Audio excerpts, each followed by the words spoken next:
Happy Labor Day, everyone. As I was thinking about Labor Day, it's 2025.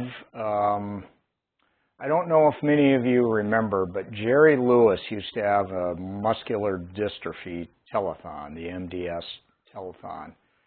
And it was a 24-hour fundraising for helping out families and children that had MDS. They did research funding and made sure that, you know, if a family needed some kind of equipment to help their kid, they would provide the money for that. It was a 24-hour telethon. Ed McMahon was involved with it later on. But I don't know what drove Jerry Lewis to do the telethon, but it was kind of an interesting time. He had a lot of celebrities come on, perform, and stuff like that. And back in the time where it was really popular, pretty much had 2 or 3 networks. So on Labor Day, you kind of watched to see the final total. I know he teamed up with 7-Eleven chain at that time. 7-Eleven was pretty popular, and some people dog Jerry Lewis, you know, for his antics and some of his other things. But I go, you know, good guy, raised a lot of money, put a lot of time and effort into it, so I applaud that. So thinking about today's topic, I kind of came around to the millennials and versus the baby boomers. I was watching a video where they were talking about the baby boomers stole everything. Proper grammar there. And I really have to disagree with that. You have to understand demographics and as they were sliding along with how the baby boomer generation came along. And, you know, after World War II, everybody felt pretty good. We defeated a pretty evil empire in 1945, and a lot of children were born. I don't know the beginnings of the baby boomers, but they kind of ended in 1964, I believe is the last generation. Nonetheless, you know, it's all the talk of, you know, millennials, Gen Z, they can't afford a house. And I think we have to kind of put everything in context because, you know, my whole point in my channel is everything is supply and demand. That's how things are priced. It's based on what people will buy something for. And when I do the comparison and do the analysis, hey, back then in the 50s, which was really a prosperous, most of the 50s were really prosperous times. And the GDP, all you have to do is look at the data, and everybody was doing pretty well in the 50s. The middle class, we always talk about the middle class being eroded and all that stuff. And, you know, now you have that argument that, oh, the rich are getting richer, but that's kind of always been a political theme. The rich are always getting richer, the poor are getting poorer, which the data really doesn't support that. The data does support that, hey, wealthy people are doing really well, driven by the stock market investments and overall demand. But where I'm kind of going to go with this is if you do a sim comparison, right? You go look, and the affordability of a home back in the 60s, it was a smaller home. Today, when we're trying to do a comparison, we're saying an average home, which has got almost double the square footage, right?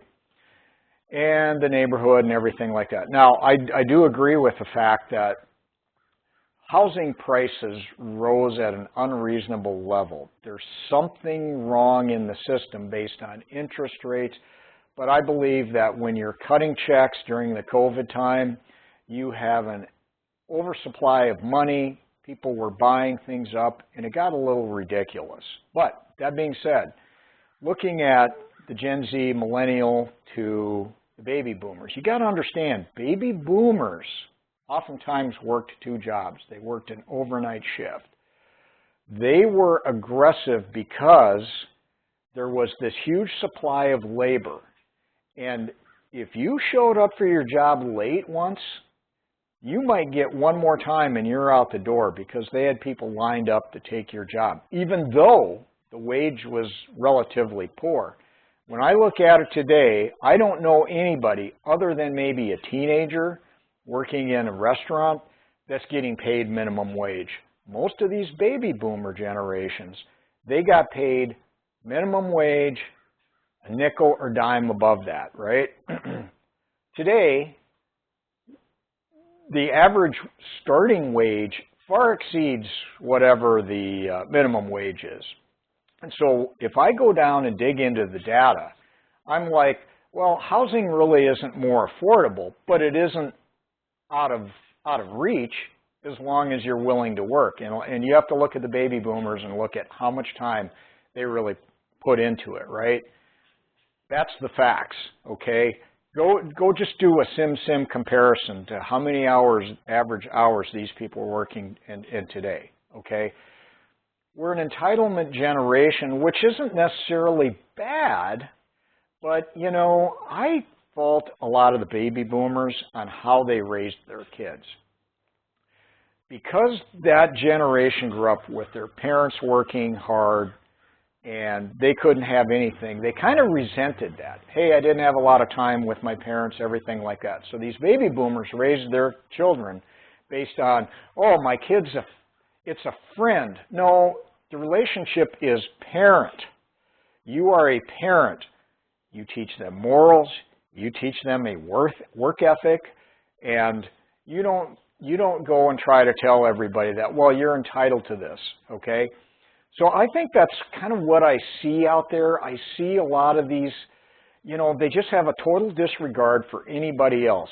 They'll go park on the sidewalk. They don't care. They just ignore the principles of what it takes for a decent society. I'm not saying they're mean. I'm just saying is that everybody has always been selfish, and right now we've got a generation that thinks, hey, I'm entitled to this. I can do what I want. No morals required, okay? But I fault their parents. And I've got a story to share that kind of illustrates this. Many years ago, I was flying a doctor. He was a surgeon, and he did really well. He was good, nicest guy you ever met.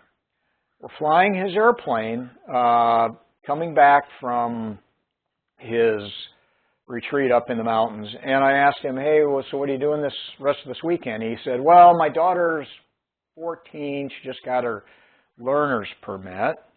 So she was learning how to drive, and she wanted a car. And my thoughts were, oh, go find her a good, used Ford Tortoise, something that a teenager just learning to drive probably should have as their first car. Something reliable and safe, but, you know, nothing too over the top. And then he looked at me and he said, no, she really likes that new Audi A4. And I'm thinking to myself, that's a pretty expensive car for the first, I mean, being a 14-year-old, this is the car of choice. Don't you have a hand-me-down or anything like this? So I kind of complained to him. I said, I don't think that's a good idea. I would go and find a vehicle, like I said, safe, reliable, but as a first car, this is where you should start. Well, he disagreed with me. He said, well, you don't understand kids. I go, well, I think I do.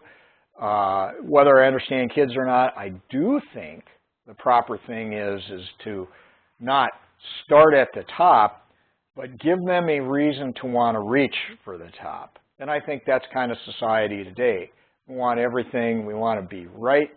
We don't want to have to sit there and suffer to get to the destination. Anyway, many years later, 15, 20 years later, I'm flying him again. I went and made a career and everything. It was just kind of one of those weird events that I ended up having to go pick him up. So we're flying back, and I'm asking him, hey, what's your plans this weekend? And he starts talking about his daughter was getting a divorce and how messy it was, and, you know, a lot of things with her personality, right? And he looks at me and he goes, you know what? You were right. He remembered that conversation I had with him about don't buy that Audi for her, not the first car, because then the expectations are, where do you go from there? And I think that in a nutshell is kind of where we're at. We don't know that there's sacrifice to get to the destination. We want everything right away. And I think that's kind of explains the housing thing right now. I just think everybody wants, hey, 3,500, 4,000 square foot, the right neighborhood, I can't afford it. Well, go work 6 days a week and do long days, and you can afford that. But it isn't going to come when you're working 40 hours a week. Not at that age.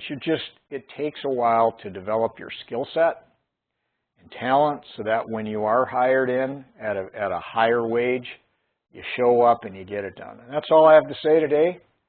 Thanks for watching.